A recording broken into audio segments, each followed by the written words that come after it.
जल्द आ रहा है नीलकमल सिंह का नया बॉलीवुड गाना नाच मेरी नागिन। जी हाँ दोस्तों, आपका स्वागत है मेरे चैनल ऑसम भोजपुरी पर।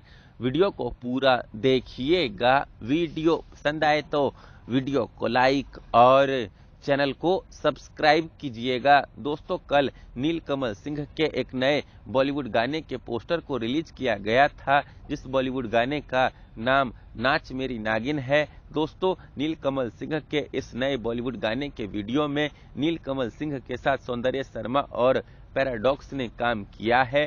दोस्तों, नीलकमल सिंह का ये नया बॉलीवुड गाना बहुत ही तगड़ा, बहुत ही जबरदस्त होने वाला है। दोस्तों, आपको पता ही होगा कि नीलकमल सिंह का अपना एक अलग ही अंदाज रहता है, अपना एक अलग ही स्वैग रहता है। वैसे भी टी सीरीज पिछले कुछ महीनों से उन पर कुछ ज़्यादा ही मेहरबान है। पिछले कुछ महीनों से टी सीरीज यूट्यूब चैनल से उनके एक के बाद एक बड़े बड़े बॉलीवुड गाने रिलीज हुए हैं। दोस्तों, फिलहाल ये नहीं बताया गया है कि नीलकमल सिंह के इस नए बॉलीवुड गाने को कब रिलीज किया जाएगा, पर जहां तक मुझे लगता है कि 3 से 4 दिनों में नीलकमल सिंह के इस नए बॉलीवुड गाने को रिलीज कर दिया जाएगा टी सीरीज यूट्यूब चैनल पर। तो जब भी नीलकमल सिंह का ये नया बॉलीवुड गाना रिलीज हो तो आप लोग नीलकमल सिंह के इस नए बॉलीवुड गाने को खूब प्यार दीजिएगा टी सीरीज यूट्यूब चैनल पर। धन्यवाद।